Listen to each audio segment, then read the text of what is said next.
Okay, so we are in week two. Last session, we talked about two questions. What is the Bible? And why does it exist? And we're going to ask a different question from two different angles. So in this session, I'm going to talk about how did we get the Bible in the form that we have it today. And then Josh is going to teach us in, okay, we got all this. What is the Bible? We got how we've received it. Now, how are we supposed to interact with it? How do we read it? And so that's where we're going to go in this session.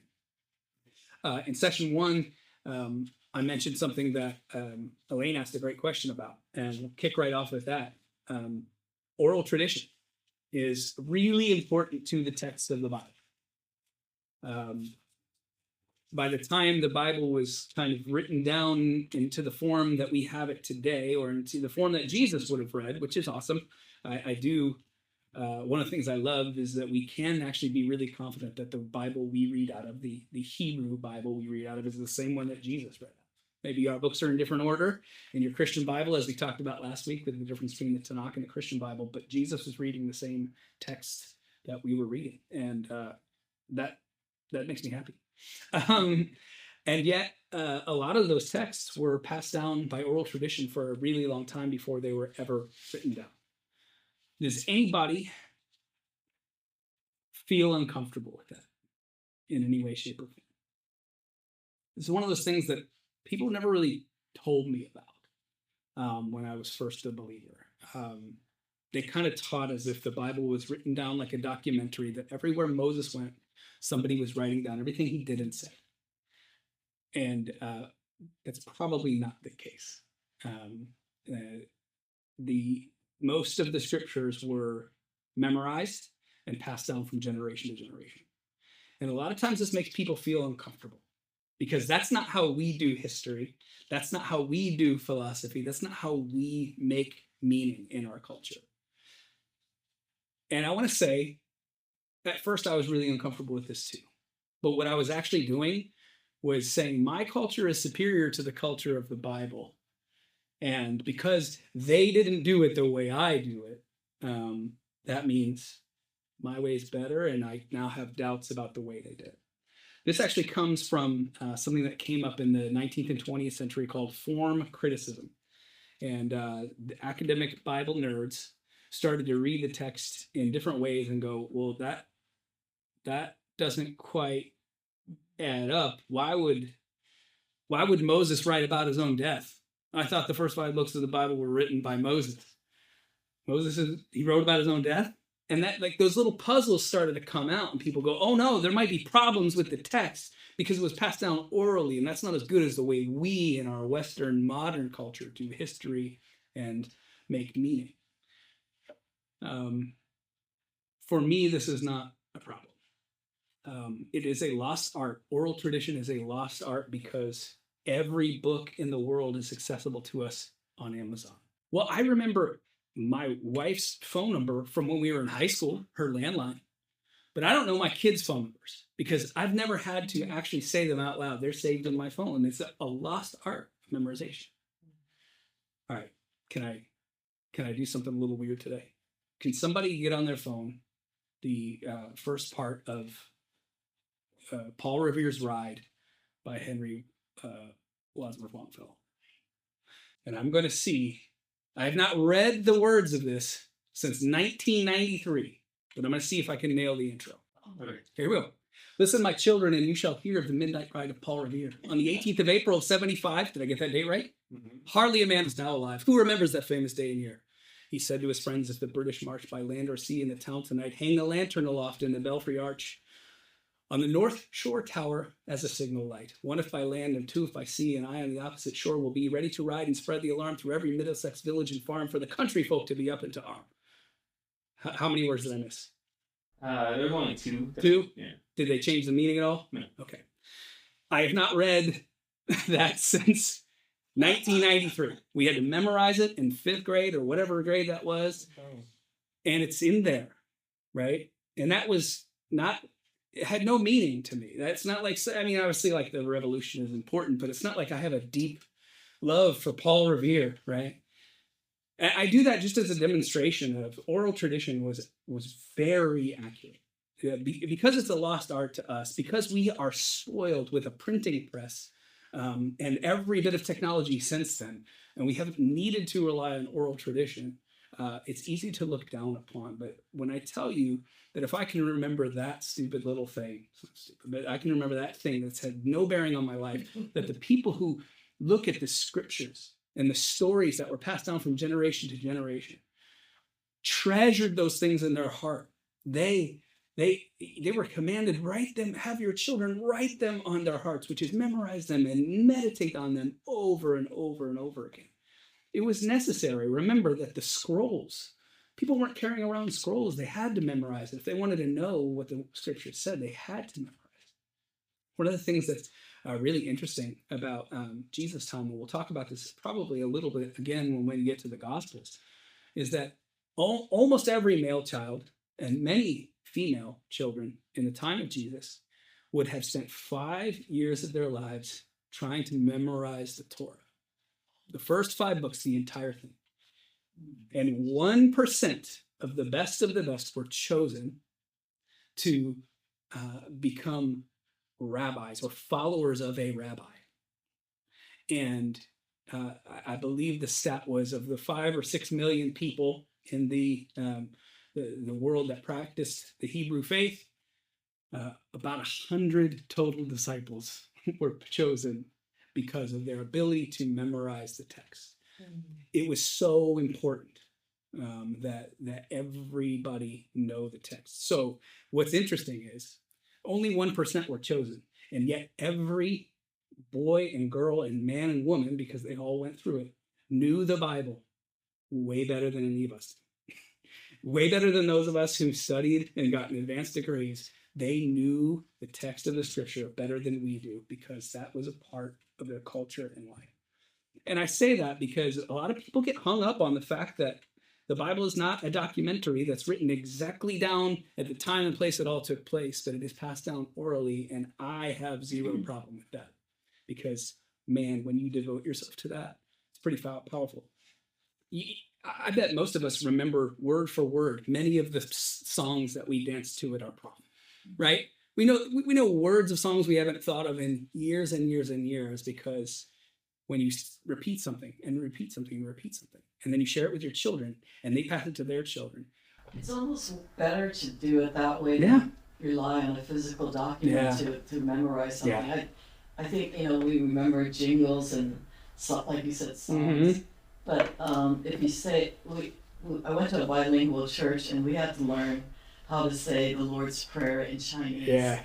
And I can't read any of the characters or anything, but we had to say it. Yeah. And we said it and wrote, and but now that now many years later, we were all testing each other one time. And it's surprising how much of it we still retain, and it's because we didn't have to look at it. We knew it from our head and from our heart. Yeah.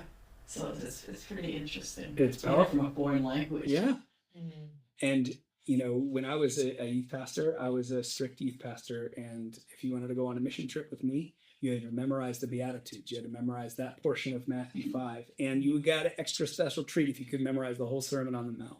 And most kids would do just the Beatitudes, but always a few kids would do the whole Sermon on the Mount, and I was always blown away at their ability to recall it. And I bet if I quizzed them now, they'd be like, I think I can get some of it, and that's without the practice, the ritual of constantly reciting these words. And so I think it's important that we are honest with how we got the text, because sometimes what happens when those form critics would say, that's a lesser way of doing history, instead of saying, no, it's not, and pushing back on that kind of cultural supremacy that comes out there. A lot of times what Christian apologists would do would be finding ways to say, oh, this was written way later. It was way earlier than you think it was. And it's not. And it's okay that it wasn't, because that's the way cultures told their story and made meaning. And it doesn't make it any less true than if it was written down there and on the spot. I think that's important for us to know and to be okay with, so that we're not saying things about the Bible that are defensive. But instead we embrace that tradition. And actually, I'm in awe of that tradition for them to be able to memorize the entire Torah. And then that 1% would go on from there, and they would be discipled by a rabbi, and they would continue to learn the entire Tanakh by heart. And the rabbi would just start reciting a scripture and then stop and then point to somebody, and they had to pick up from that point and recite. Yeah. Crazy, right? But impressive and not impossible. I've memorized probably as much text as in the Bible just in songs, right? It's doable if you're committed to it.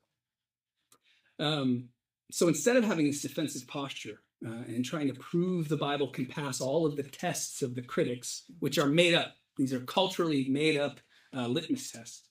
The danger is that we can end up making claims about the meaning of the text and the author that the Holy Spirit did not intend, right? When somebody says, that scientifically doesn't make sense, we try to find a scientific way that it makes sense instead of saying, it's not a science book, it's a theological book. It's a story. It's trying to tell us about a greater meaning. I don't need to know the exact details of how it all worked. That's not the point, right? So we got to be careful we don't have the Bible make claims that it does not intend to make, which is part of the challenge of it is people make meaning in all sorts of different ways. Our goal is to find what the author intends us to know and make meaning out of, not prove it to be scientific perfect fact, right?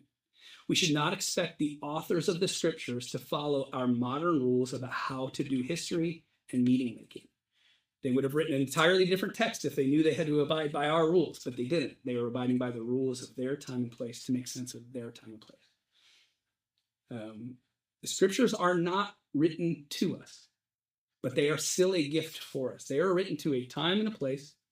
And again, to make sense of what they mean for us, we have to first go back to what it meant to them. They had a different way of telling stories, memorizing laws, songs, and poems. Speaking of laws, Leviticus is probably one of the earliest things that was written down because they had to get the temple worship right, especially after they came back from the exile, right? We got in trouble because we didn't live up to the law. We better make sure we do it perfectly, right? Poetry. They're fine with using stories to tell a bigger truth. And you know how I know that? Jesus constantly used stories to tell a bigger truth. It was the way of his culture. The Bible was written to their context in ways that would help them understand God, understand themselves, and the world around them. The last thing I'll say about this is the oral cultures that work more like the cultures described in the Bible. There are still cultures that are more oral than written today. When you have a culture that's a more oral tradition and more of a Western written down, tradition, when those things interact, there are stories of songs that are written in that oral tradition that are identical to the written down history of the Western culture, meaning no less accurate. When they tell the story in their culture through songs and memorization, they tell the exact same story as the people who are writing it down as if it's a documentary. Again, it's just another modern way to say oral tradition is powerful and it is no less than our way of doing things. Our Western minds don't like it, but it's okay. We should embrace it. It does not bother me that the scriptures were passed down orally and then later translated, sometimes edited, because we didn't know what this word meant anymore, and so we have to try to figure out what it means, and we're going to put this word in, right? And trying to make sense of them in their context, they're written down and compiled in what we would call original manuscripts. We're going to get to that. So that's oral tradition. Anything on that before we move on? What happened to the 99% that didn't get picked up by a rabbi? Was it just that was cool 5 years? You went and apprenticed with your dad, or you went and worked in the home with your mom. Yeah. You want to hear a fun thing that I just heard from the Bama podcast that I need to do more research on? Peter, James, and John, there's a scene where they drop their nets and they leave, right? They go to follow Jesus. Peter was probably 17, 18, maybe 19 at the time. A grown man in their culture. But he had his own business because he was out from his father's business because he had been bar mitzvah. James and John, sons of Zebedee, they're working for their dad, which means they have not been bar mitzvah, which means they're probably early teens. And while that sounds crazy, the reason that they drop their nets is because only 1% get chosen by a rabbi. And what sounds insane is like, no. The thing that we had hoped for our kids all along, that they would be chosen to carry on this sacred tradition of ours, to follow a rabbi so that we can pass on this tradition from generation to generation. James and John's dad would have been like, yes. But they were, the reason they were working for their dad, they weren't old enough to be bar mitzvah yet. They may have been 12 years old, which is, again, crazy when we think about it. But in their time, 12 is probably closer to like, I'm home working for my dad in college than it is what I think of a 12-year-old, which is, a child, right? Culturally, it doesn't make sense. But in that time, they're almost a man, And I want to do more research on that because I think it's really fascinating and probably true. But also, that changes a lot for me. I'm less judgmental of Peter and James and John if they're teenagers than if they're grown men about the same age as Jesus. Mm-hmm. But that would have been the age that these people would have been following their rabbi. They would have been chosen to do that from an early age. Then they would have gone through the process of bar mitzvah, bat mitzvah. Crazy. Again, it's a totally different world from ours, and that should help us to know, like, we gotta handle the text with care and try to put ourselves into that place.